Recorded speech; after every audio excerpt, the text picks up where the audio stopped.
We're here to talk about strength training. And strength training is something that will help you feel better, move more easily. It'll also help prevent chronic injuries and maybe some illnesses like high blood pressure, things of that nature.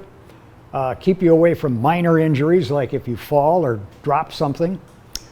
Hey, and guess what? It can also help you look better. My name is Richard Schuler. I have been lifting weights since I was 14. That's now 67 years. And I have been a national and international level competitor in powerlifting and in Olympic style lifting some years ago. For today, what we're going to talk about is the basic sorts of strength training you can do that will help you have a better life and feel better. And some basic principles of strength training. Number one, strength is a skill. But it's a skill that takes place under the skin, so it's hard to see. It's the things you can't see. It is mobilizing your muscles to work together. It's getting everything strong and in condition so that it fits together when you want to exert force. And it takes a long time to develop this skill, not eons, but weeks, months, and of course you can keep getting better for years. One of the other principles of strength training is that you've got to be consistent. You need to do this 3 times a week, at least. You can take some time off, but you need to do it 3 times a week. You can do it 5 if you want. But we're going to begin today's video with basic moves. These are elementary moves that, hey, I still use them today. In fact, a couple of these are still part of my training. The principle is that we're going to gradually build up over time. I'm going to show you the simplest way to start, and then you're going to build more and more and more on your own. Now, I selected these particular moves because you don't need any equipment. You can do this in your basement, your living room, your bedroom, wherever. Let's get started. I will begin by demonstrating the 5 basic moves. Okay, the first exercise is the basic push-up. Now there's 2 variations of this, and again, I said, we're going to start where you are. And if you're not strong enough to do the regular push-up, start with this one where you do it from the knees.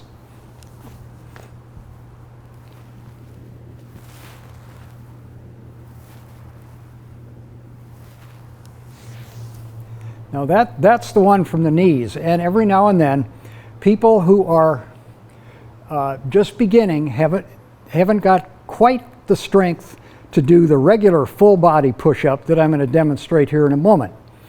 Now, the technique here is when you get down and put your hands out, you then tense your entire body, everything, and then you do the push-up.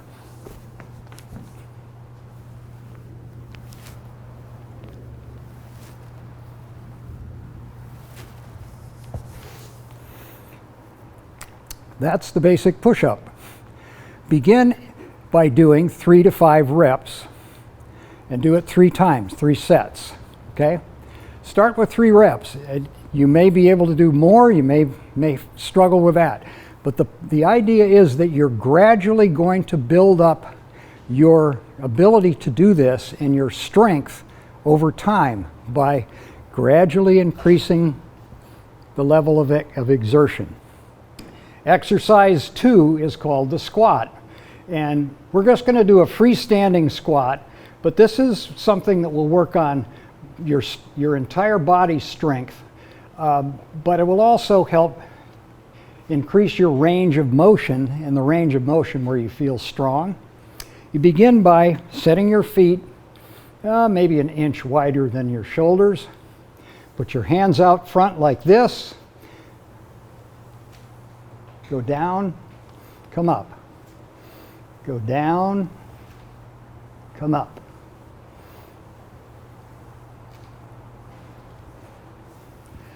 Now when you do this one, It's important that you tense your abdominals. Your muscles will all get engaged gradually as you go through this. You keep increasing the number of reps you do. And, again, start with 3 sets of 5 and then gradually do more. It depends on how strong you are in certain ranges of motion.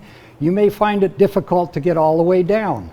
If you can't get all the way down, gradually work into it.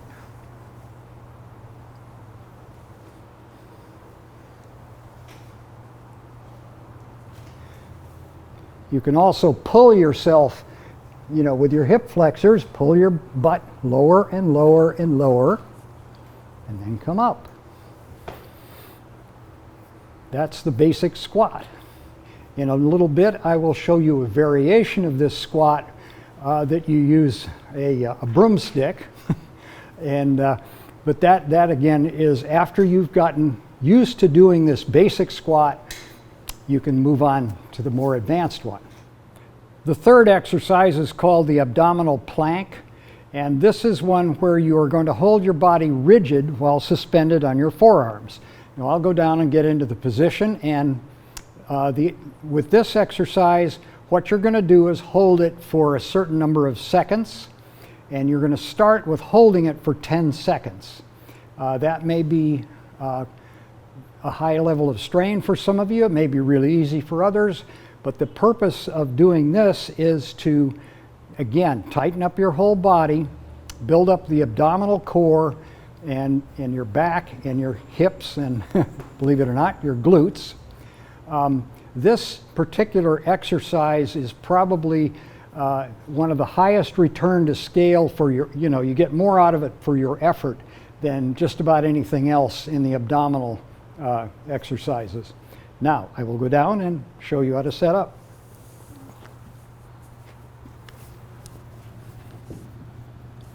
This is the setup that you're going to hold for, initially, do it for a count of 10, and then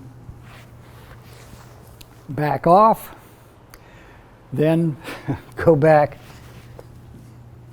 another 10 seconds, or, if you can't hold it for 10 seconds, do it for whatever you can. Then do the third one. Now, it sometimes helps to tighten up your glutes, pinch them together, and flex your abdominal muscles. This will give you even more of an effect. So, that's the plank. Okay, the number 4 in the basic set of exercises is called the bridge. This one you're going to get on the floor on your back and raise your hips. Start out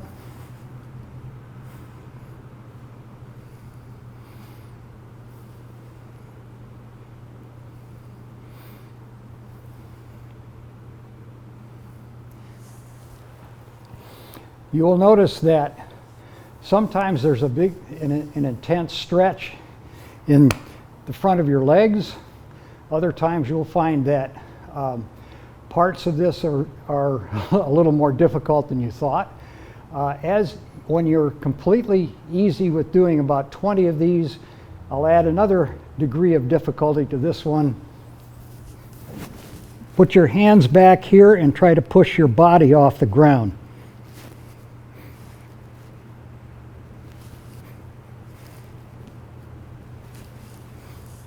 Okay, the 5th basic exercise is called the Getup. And this is based off what's called the Turkish wrestler's Getup, which was developed centuries ago by wrestlers in Turkey. And it involves holding a weight overhead while you get up and down off the floor. I'm going to start with something pretty simple. And I suggest you get something as light as a book or a shoe or anything else. I just happen to have a water bottle here, so I'm going to demonstrate it using the water bottle.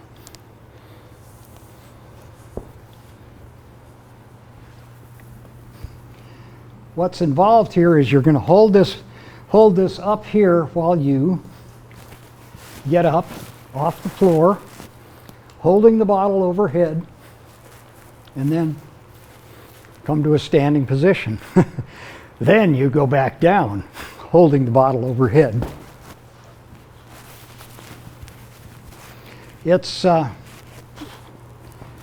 one of the things I found in training people is that getting up and down off the floor just by itself without doing a lot of extra,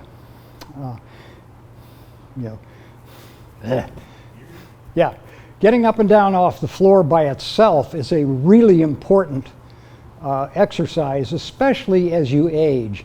People over the age of 50 tend to have a lot of trouble just getting up and down off the floor. So including this as one of your basic exercises is really important, and I think you'll find the benefits from it are pretty extraordinary in terms of your ability of your muscles to work together. Now,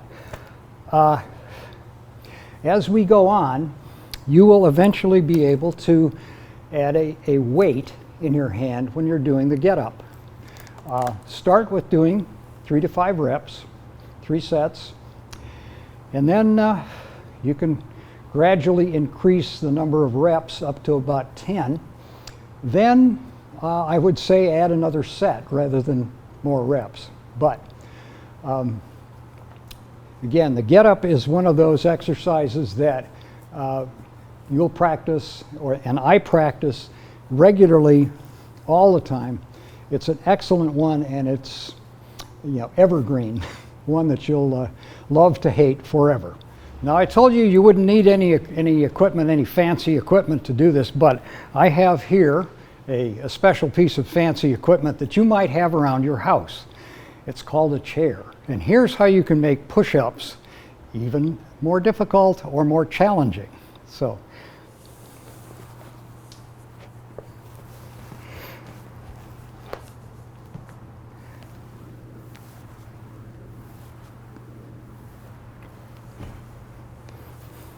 doing a push-up with your feet on the chair changes the angle that your arms and chest muscles work.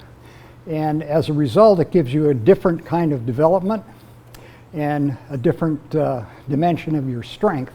I would say add these in after you get fairly confident with the regular push-ups. Okay, there's another variation of the push-up that you will find is particularly helpful and useful. And again, it involves equipment you probably have at home. So this is the double chair push-up, and it really had its origin back with the old-time strongmen back in the 19th century. But it's a terrific exercise.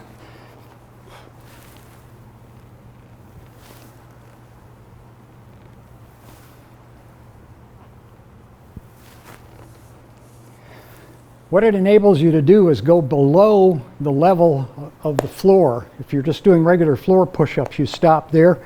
But with the 2 chairs, you can actually go lower and stretch out your shoulders and pectoral muscles more and get more of a training effect.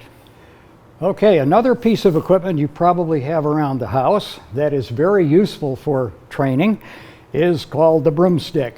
And what I'm going to show you here is a variation on the squat that will add a lot to your range of motion and give you a little bit different training effect in the hips and back than the squat I demonstrated earlier. It goes like this. You put it overhead.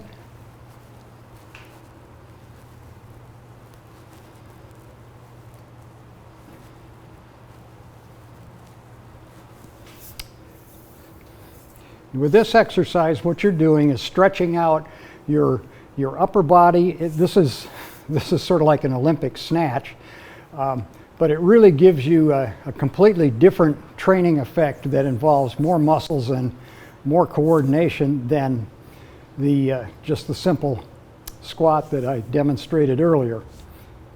Again, do this one after you've mastered the other one.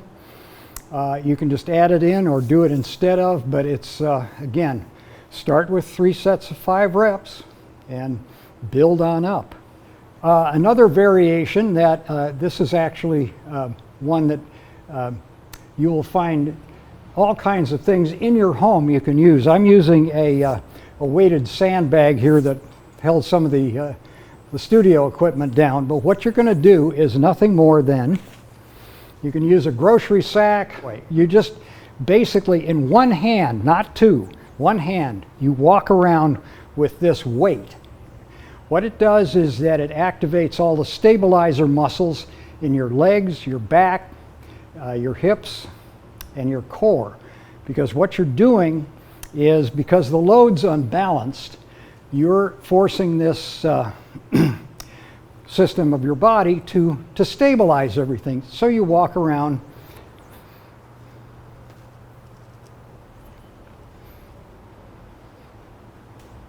like this, and then switch hands.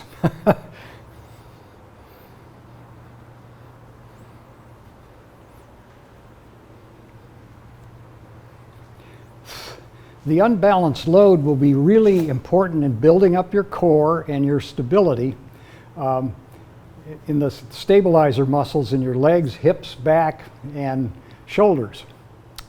Now there's another variation of this which again, you need to wait a while to try, but this is one where you put the weight overhead, and this is a little trickier than than just carrying it at your hip at the suitcase squat. This one is the overhead, called the overhead walk, or the sometimes called the waiter's the waiter's walk.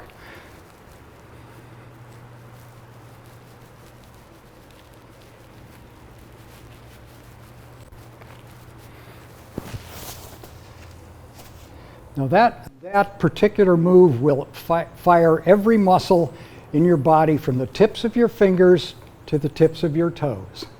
At some point in the walk, it's going to get involved. Maybe not your jaw muscles, but unless you're me shooting a video. But anyway, that one is terrific for building up overall core strength, coordination. It also is an excellent exercise for rehabilitating any shoulder problems you might have. One last exercise I will demonstrate in the variations. It's called the Jackknife. In this exercise, this is a variation of, or combination of a couple different exercises, one of which is known as the down dog in yoga. But this also has some variations that were put in there by martial arts people. Anyway, I call it the Jackknife.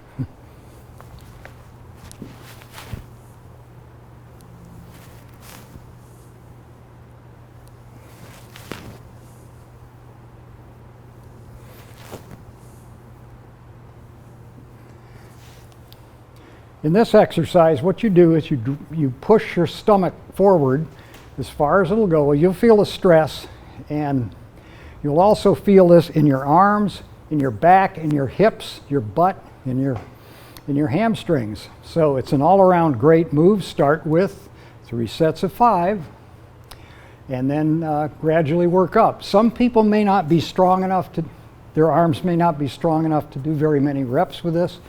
Just do what you can do and gradually increase.